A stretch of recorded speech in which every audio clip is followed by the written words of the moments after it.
Hello friends, आज मैं फिर एक और नए टाइप के साथ आपके साथ हाजिर हुआ हूँ।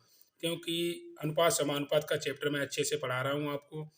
तो नए टाइप के साथ आपके साथ हाजिर हुआ हूँ। तो मैं आपको आज अनुपातिक संख्याओं में क्या जोड़ा जाए, क्या घटाया जाए, इस टाइप के क्वेश्चन एग्जाम में अक्सर पूछे जाते हैं। तो मैं आपको इसी तरीके से बताऊंगा और शॉर्ट तरीके से बताऊंगा, जो आपको किसी ने आज तक नहीं सिखाया होगा। ऐसी नई ट्रिक के साथ और शॉर्ट तरीके से बताऊंगा, जिससे आप बहुत कम से कम मतलब 2 से 3 सेकंड में उसका आंसर निकाल सकते हैं। तो आइए देखते हैं कि अनुपातिक संख्याओं में क्या जोड़ा जाए, क्या घटाया जाए और अनुपात इतना हो जाए, इस टाइप के क्वेश्चन कैसे लगाएंगे। तो आइए एक एक करके क्वेश्चन को सोल्व करते हैं और अच्छे से लगाते हैं। तो पहला क्वेश्चन हमारा दिया गया कि 7:13 के प्रत्येक पद में क्या जोड़ा जाए कि नई संख्याएं 2:3 के अनुपात में हो जाएं। तो पहले टाइप हम क्या बता आपको इजी इजी मतलब बेसिक तरीके से बताऊंगा, फिर मैं आपको शॉर्ट तरीके से बताऊंगा। तो पहले क्या देख लेते, इजी तरीके से देख लेते हैं। अब हमसे क्या कहा गया कि 7:13 के प्रत्येक पद में क्या जोड़ा जाए। जब भी जोड़ने वाली संख्या हमसे पूछे तो हमें संख्या तो पता नहीं, तो हम क्या कर लेते, ये क्या दिया गया 7:13 दिया गया। इसको हम क्या करते हैं कि इस तरीके से भी लिखा जा सकता है, इसको ऐसे लिखिए या ऐसे लिखिए, एक ही बात। अब वो हमसे कह रहा है कि प्रत्येक पद में क्या जोड़े, मतलब अंश और हर में क्या जोड़ा जाए। तो जोड़ने वाली संख्या हमको पता नहीं, तो इसका मतलब हमने क्या मान लिया, उसको एक्स मान लिया। एक्स जोड़ा जाए, हमें मालूम नहीं, इसलिए हमने क्या एक्स जोड़ा जाए। तो नया अनुपात हमारा कितना हो जाता है, 2:3 हो जाता है। इसका मतलब इसको ऐसे लिखा जा सकता है। अब क्या करेंगे, क्रॉस मल्टीप्लाई करेंगे, हमें एक्स वैल्यू आ जाएगी तो भाई हमारा क्या आंसर आ जाएगा। तो आइए करके देख लेते हैं। इसका अगर साथ है कितना 21 हो जाएगा, और कितना 3x हो जाएगा। इसको करेंगे कितना 13×2 = 26, और इसका एक्स में करेंगे कितना हो जाएगा 2x आ जाएगा। एक्स को एक तरफ लेंगे, संख्या को एक तरफ लाएंगे, तो 3x माइनस इसको इधर लाएंगे तो माइनस हो जाएगा, और 26 ये संख्या इधर आएगी तो माइनस हो जाएगी। अब क्या कि 3x में से 2x जाएगा तो कितना बचेगा हमारा, x बचेगा। और 26 में से 21 जाएगा तो कितना बचेगा हमारा, 5 बचेगा। तो ये क्या हमारा आंसर आ गया। ये मैंने आपको क्या बेसिक तरीके से बताया है। अब मैं आपको क्या बिल्कुल शॉर्ट तरीके से बताऊंगा, जिससे आप 2 से 3 सेकंड में उसका आंसर निकाल सकते हैं। तो सबसे पहले क्या करते हैं कि 7:13 के प्रत्येक पद में क्या जोड़ा जाए या घटाया जाए। तरीका क्या एक ही रहेगा, जोड़ा जाए तब भी वही तरीका और वही ट्रिक रहेगी, और घटाया जाए तब भी वही ट्रिक रहेगी।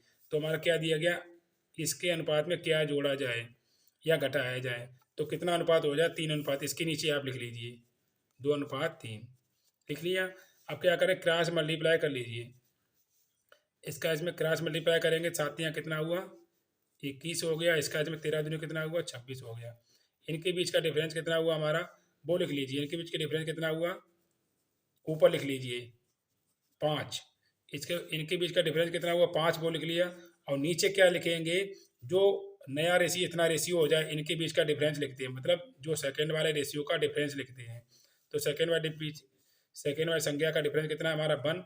तो इसका मतलब मेरा आंसर कितना आ गया, 5 आ गया। तो देखा कितनी शॉर्ट तरीके से आ गया, हमें कुछ भी नहीं लिखना पड़ा और मेरा आंसर आ गया। तो सबसे पहले क्या करेंगे, दोनों रेशियो को लिख लेंगे, क्रॉस मल्टीप्लाई कर देंगे। जो क्रॉस मल्टीप्लाई करने पर जो डिफरेंस आएगा वो हम ऊपर लिख लेंगे। फिर सेकंड वाली संख्या का डिफरेंस जो आएगा वो नीचे लिखेंगे और सॉल्व कर लेंगे, तो मेरा क्या आंसर आ जाएगा। तो इसी ट्रिक से अब सारे क्वेश्चन लगाएंगे।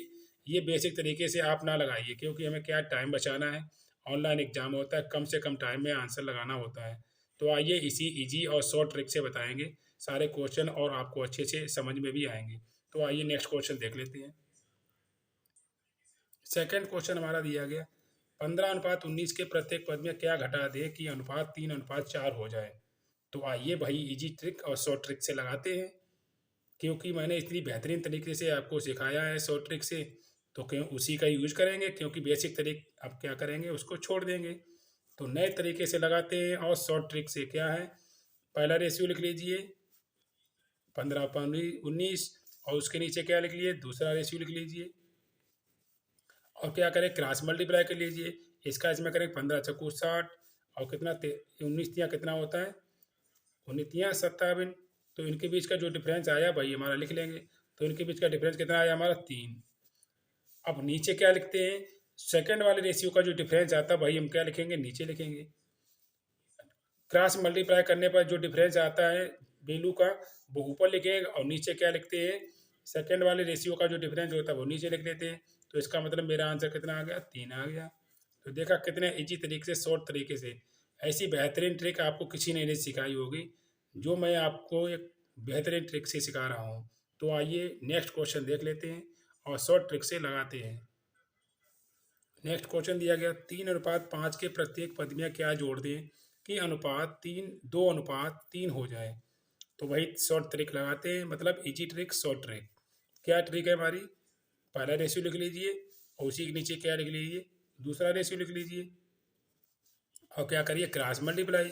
क्रॉस मल्टीप्लाई करेंगे, यहाँ कितना 9 आएगा, इसका इसमें करेंगे कितना आएगा, 10 आएगा। तो इनके बीच का डिफरेंस कितना हुआ हमारा, इनके बीच का डिफरेंस कितना हुआ, 1। ये तो क्या होगी प्रोसेस ऊपर की। अब नीचे कितना लेंगे, नीचे क्या लेते हैं, जो सेकंड रेशियो में जो डिफरेंस होता है संख्याओं के बीच का, वही हम क्या नीचे लिख लेते हैं। तो इसका मतलब 1/1, इसका मतलब मेरा आंसर कितना आ जाएगा, 1 आ जाएगा। तो देखा कितना इजी तरीके से, बिल्कुल आपको कॉपी पेन की ज़रूरत भी नहीं पड़ेगी, आप ओरली ही इसका आंसर निकाल सकते हैं। तो आइए इसी तरीके से एक लास्ट क्वेश्चन और देख लेते हैं, फिर आपको इस टाइप के क्वेश्चन लगाने में कोई परेशानी नहीं होगी, आप देखेंगे और तुरंत उसका आंसर लगा देंगे। तो आइए लास्ट क्वेश्चन देख लेते हैं। आइए लास्ट क्वेश्चन देख लेते हैं। 11:14 के प्रत्येक पद में क्या घटा दिया जाए कि नया अनुपात 3:4 प्राप्त हो। मतलब 11:14 के प्रत्येक पद में क्या घटा दें कि नया अनुपात जो भी आए वो क्या हो, 3:4 हो। तो इसका मतलब घटाने वाली संख्या पता नहीं, तो वही इजी ट्रिक से लगाते हैं। इजी ट्रिक हमारी क्या थी, पहला रेशियो लिख लेते हैं, उसी के नीचे क्या लिख लेते हैं, दूसरा रेशियो। दूसरा रेशियो हमारा कितना जो प्राप्त होता है वही हमारा क्या होता है, दूसरा रेशियो। इसको क्या करें, क्रॉस मल्टीप्लाई। तो 14 कितना हुआ, 42, माइनस क्या करेंगे, 11 11 चौक 44। इनके बीच का डिफरेंस हमारा कितना है, 2। तो ये क्या ऊपर की प्रोसेस हो गई। अब नीचे क्या लिखेंगे, सेकंड वाले रेशियो का क्या लिखते हैं, डिफरेंस लिखते हैं। तो सेकंड वाले रेशियो का के बीच का डिफरेंस कितना है हमारा, मतलब 1 है। तो इसका मतलब मेरा आंसर कितना हो गया, 1 हो गया। तो देखा कितनी आसान तरीके से और शॉर्ट तरीके से इसका आंसर आ गया। तो आशा करता हूँ कि इस टाइप के क्वेश्चन आपने अच्छे से सीख लिए होंगे और जब भी एग्ज़ाम में आएगा तो आप बिल्कुल बेहतरीन तरीके से और शॉर्ट तरीके से लगा भी पाएंगे, क्योंकि एग्ज़ाम में अक्सर इस टाइप के क्वेश्चन पूछे जाते हैं कि इस रेशियो के प्रत्येक पद में क्या घटा दिया जाए या कितना जोड़ दिया जाए कि नया अनुपात इतना प्राप्त हो जाए। तो आशा करता हूँ कि ये मेरा तरीका अच्छा लगा होगा, और अच्छा लगा है तो लाइक शेयर कीजिए और अपने दोस्तों को भी भेजिए, जिससे आप अच्छे से मैथ सीख पाएँ। मिलते हैं नेक्स्ट वीडियो में और नए टॉपिक के साथ। जय हिंद, जय भारत।